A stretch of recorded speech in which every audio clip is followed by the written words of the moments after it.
strongly recommend that this bill be placed to the select committee, sir. Thank you very much. Dr. Bhim Singh,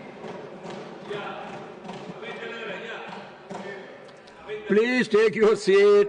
You are on the same subject. The ruling has been already done. You have no right to question the chair. Please take your seat.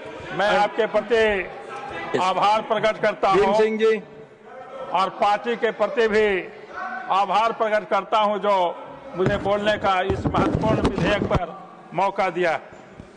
महोदय, इसके पहले कि मैं अपना वक्तव्य प्रारंभ करूं, महर्षि कनाद को याद करता हूं।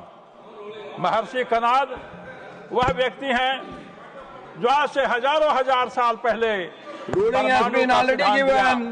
जब दुनिया में कोई नहीं जानता था, जब अंधेरे में थी दुनिया, उस समय महर्षि कनाद ने इस भारत की भूमि पर परमाणु का सिद्धांत दिया। तो मैं उनको श्रद्धापूर्वक स्मरण करता हूं। मैं होमी जहांगीर भाभा जी और उनके सरीखे तमाम वैज्ञानिकों के प्रति आभार प्रकट करता हूं जिन्होंने भारत को एक न्यूक्लियर पावर बनाने में अपना योगदान दिया है। महोदय, ये कहा गया, नाम पर टिप्पणी की गई, कहा गया कि नाम रखने में एनडीए सरकार, भाजपा सरकार बड़ा माहिर है। खाली नाम रखने में ही नहीं महोदय, हम काम करने में भी माहिर हैं और नाम रखना भी एक गुण है।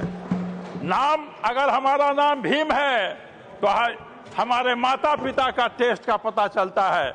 अगर किसी का भी नाम कुछ है तो उससे उसका परिवार का पता चलता है कि कैसी सोच का है। हमारे जो शांति विधेयक है, इससे स्पष्ट होता है कि हमारी सरकार की मंशा क्या है, हमारी प्रधानमंत्री जी की मंशा क्या है। इसलिए यह शांति विधेयक सर्वथा ही उचित है। यह विधेयक 10 अध्यायों 91 खंडों में बटा हुआ विधेयक है। यह दूरदृष्टि से लाया गया विधेयक है। यह 2047 में विकसित भारत का लक्ष्य प्राप्त करने में एक महत्वपूर्ण कारक बनने वाला है। इस विधेयक के पारित हो जाने से, कानून बन जाने के बाद, भारत अपनी जरूरतों का अधिकांश हिस्सा, अधिकांश जो एनर्जी है नॉन फॉसिल फ्यूल से प्राप्त करने में वो सफल हो सकेगा। महोदय, हम नॉन फॉसिल फ्यूल ही क्यों प्राप्त करें, इसकी क्या जरूरत है, पूछा जा सकता है। जरूरत है कि हम जो संप्रति अपनी एनर्जी पैदा कर रहे हैं, अपनी बिजली पैदा कर रहे हैं, उसका 70% हिस्सा कोयला से प्राप्त होता है और कोयला से कार्बन उत्सर्जन होता है जिससे ग्रीन हाउस पर इफेक्ट पड़ता है। और भारत पेरिस समझौता से बंधा हुआ है। पेरिस समझौता 2015, जिसको इसी संसद ने 2016 में रेक्टिफाई किया है। हम अपने अंतर्राष्ट्रीय समझौता को भी लागू करना चाहते हैं। हमारी सरकार ने, हमारे प्रधानमंत्री जी ने ये निर्णय लिया है कि हम 2070 तक नेट जीरो के लक्ष्य को प्राप्त करेंगे। यह नेट जीरो का लक्ष्य प्राप्त करने के लिए, नॉन फॉसिल फ्यूल को प्राप्त करने के लिए हम ये जरूरी है कि हम न्यूक्लियर एनर्जी प्राप्त करें। लेकिन आज क्या स्थिति है? आज भारत में न्यूक्लियर एनर्जी मात्र 3% ही ये उपलब्ध है, तो इसे बढ़ाना होगा। यह पहला कारण है जिसके कारण यह विधेयक लाया गया है। दूसरा कारण है बढ़ते शहरीकरण, बढ़ती जनसंख्या, data centres, electric vehicle Motors, digital centre, 5G network, हरित हाइड्रोजन, यूपीआई, क्लाउड फंडिंग वगैरह वगैरह के लिए ऊर्जा की जरूरत है और मांग बढ़ती जा रही है। इसलिए हमको अधिक से अधिक ऊर्जा का उत्पादन करना होगा और यह केवल न्यूक्लियर पावर से ही संभव है। यह जो बढ़ती जरूरतों के मुताबिक हमें एनर्जी हासिल करना है, तो कैसे हासिल किया जाए? अगर हम कोयला बनाते हैं, कोयला से एनर्जी पैदा करते हैं, तो उससे कार्बन उत्सर्जन होगा और हमको कार्बन पर तो रोक लगाना है। अगर हम पवन ऊर्जा, सौर ऊर्जा वगैरह का उपयोग करें तो इनकी सीमाएं हैं, मौसम की सीमाएं हैं, उपलब्धता की सीमाएं हैं। इसलिए हाइड्रो पावर की भी यही जो है वही कमी है। इसलिए घूम फिरा करके हमको न्यूक्लियर एनर्जी पर ही आना होगा और इसीलिए हमारे प्रधानमंत्री जी ने निर्णय लिया है कि 2047 तक 100 गीगावाट हम एनर्जी पैदा करेंगे, 100 गीगावाट एनर्जी पैदा करेंगे। अब 100 गीगावाट जब एनर्जी पैदा करना है न्यूक्लियर पावर प्लांट से, तो हमको स्मॉल मॉड्यूलर भारी संख्या में लगाना होगा। यहाँ लगाना होगा, वहाँ लगाना होगा, वहाँ लगाना होगा, सारे जगह लगाना होगा। और इसके लिए पूंजी की आवश्यकता होगी, पूंजी, और वो भी पूंजी कोई 1 रुपया, 2 रुपया, 3 रुपया नहीं, बल्कि 214 अरब डॉलर, 214 अरब डॉलर एनर्जी की जरूरत पड़ेगी।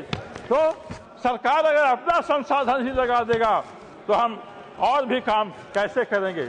इसीलिए प्राइवेट पार्टी का, निजी पार्टियों का इसमें आना बहुत आवश्यक है। लेकिन अफसोस है कि ऐसे पवित्र भावना से लाए गए इस विधेयक का विपक्ष के द्वारा और खास करके कांग्रेस पार्टी के द्वारा विरोध किया जा रहा है। ऐसा लगता है कि कांग्रेस पार्टी कम्युनिस्टों के प्रभाव से अभी भी नहीं निकली। और जब जब हम एनर्जी के क्षेत्र में या भारत को दुनिया में एक शक्ति बनाने का निर्णय लेते हैं, काम करते हैं, तो खास करके कम्युनिस्टों से विरोध होता है। और यह विरोध पहली बार नहीं हो रहा है। हम जयराम जी को याद दिलाना चाहेंगे, कांग्रेस पार्टी को याद दिलाना चाहेंगे। आपने 2008 के एग्रीमेंट का चर्चा किया, और 2000 एग्रीमेंट जो भारत अमेरिका समझौता था, जिसको 1, 2, 3 एग्रीमेंट भी कहा जाता था, उस समय की बात को आपने कोट किया कि भाजपा ने विरोध किया। हाँ, भाजपा ने विरोध किया, लेकिन हम तो विपक्ष में थे। आपके सहयोगियों ने क्या किया, ये कम्युनिस्ट पार्टी वालों ने क्या किया था, आपको स्मरण होना चाहिए। उस समय सीपीएम के जो जनरल सेक्रेटरी थे प्रकाश करात आपको नोटिस देते थे, रोज डेली बेसिस पर नोटिस देते थे कि यह करो, वह करो, यह नहीं करो, वह नहीं करो। और अंतिम में हमको याद है तत्कालीन प्रधानमंत्री मनमोहन सिंह जी का वक्तव्य, उन्होंने लाचारी में बोला कि जो डेली के हमको मरना होता है कम्युनिस्टों के द्वारा, हम एक बार ही विश्वास मत लेंगे और सदन में जाएंगे। और इस प्रकार से वो जो एग्रीमेंट है उसके पक्ष में संसद का विधेयक पास हुआ था। तो मैं कहना चाहता हूं कि इन कम्युनिस्टों के फेरा में आप मत रहिए। कम्युनिस्टों के फेरा में रहने से ये जो देश का विकास है वो बाधित होगा। अब जो न्यूक्लियर एनर्जी है महोदय, अभी Bhim ji 1 minute point of order, 1 minute point. हाँ, 240 ये कम्युनिस्ट को नाम पर काम करेगा तो देश विकास नहीं हो जाएगा। We'll examine it, please. Thank you. नहीं, ऐसा नहीं बोल सकते। We'll examine the record. आप बोले। Yes, you have already spoken. I have heard it. और उसने लक्ष्य निर्धारित किया था। I have already मैंने कहा है कि ऑलरेडी इसको एग्जामिन कराएंगे। 25,000 megawatt Bhim ji 1 minute. 25 gigawatt. You tell me your point of order, please. Sir, किसी का नाम नहीं लिया है। हाँ, 240 है, इन्होंने बिल्कुल गलत बात बताया। अगर वो विड्रॉ करना चाहिए। 240 irrelevant है। Please take your seat. बिल्कुल गलत बात बताया। आप बोले। ऐतिहासिक सच है। 2008 में कम्युनिस्टों ने किस प्रकार से विरोध किया था, ये कांग्रेस वाले बतावे। मैं पक्की मुस्तैदी से कहता हूँ, दावा से कहता हूँ कि कम्युनिस्टों ने, सोमनाथ चटर्जी उस समय के स्पीकर थे, ये सीपीएम वालों ने अध्यक्षता करने के कारण सोमनाथ चटर्जी को पार्टी से निकाल दिया था। क्या यह सही है कि नहीं है? बतावे कम्युनिस्ट पार्टी, बतावे कांग्रेस पार्टी।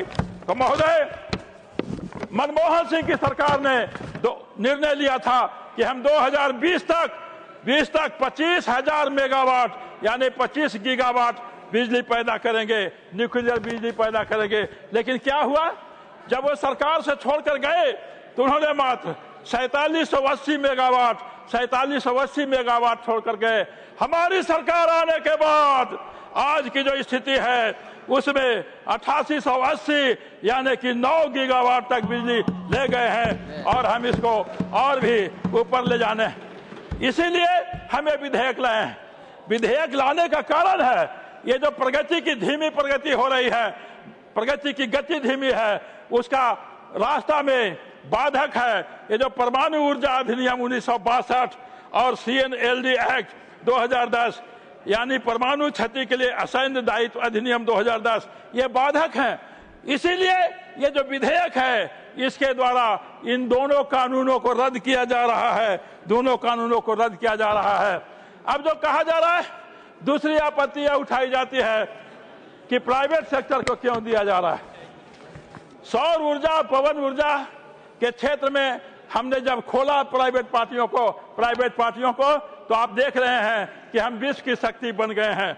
अगर सैन्य उत्पादन की बात करें, जब हमने 2018 में सैन्य क्षेत्र को निजी क्षेत्र के लिए खोला, उस समय भी इन लोगों ने विरोध किया।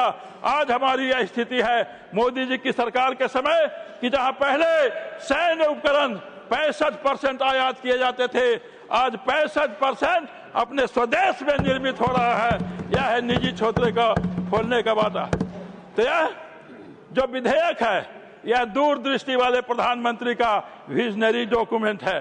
शांति विधेयक 2025 भारत की ऊर्जा यात्रा में एक ऐतिहासिक मोड़ का प्रतिनिधित्व करता है। यह राष्ट्रीय हित लाभ का दस्तावेज है। सदन से अपील है कि सर्वसम्मति से पारित करने का कृपा करें। बहुत बहुत धन्यवाद। Thank you. Honourable Shri PP Sunil, honourable PP